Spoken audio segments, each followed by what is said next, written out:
Sa loob ng halos 3 buwan, napakahalaga ng tubig. Kasi halos wala naman talaga. Mahina, minsan wala. Hanggang sa tuluyan nang nag-disappear simula noong Miyerkules. As in, poof! Parang multo, nawala! Kaya eto na, naging crisis mode na kami. Wala nang pambuhos sa tay, wala pang hugas sa puwet. Pre, ibang level na to. Dahil desperado na. Pumasok kami sa kagubatan. Oo, legit parang mga explorer. Sugal sa kagat ng ahas. Bonus pa yung langgam at lamok. All in na to, wala nang atrasan. Kailangan naming hanapin ang dahilan. Kasi kung hindi tayo ang dahilan ng amoy, biglang may nakaamoy, pre, parang may tubig dito ah. At ayun na nga, parang manghuhula. Boom!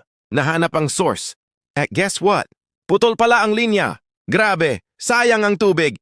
Ilang buwan kaming nagtitiis, samantalang ito lang pala ang dahilan. Pero wait, may plot twist.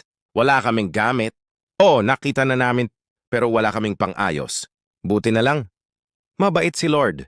Nagpadala siya ng 3 kapitbahay na kontraktor. Parang Avengers ang dating? Don't worry. Kami na bahala. At ayun, tinapos nila ang aming kalbaryo. Ngayon, may pambuhos na ulit sa tae. May panghugas na sa puwet. At higit sa lahat, makakaligo na rin sa wakas. Maraming salamat po.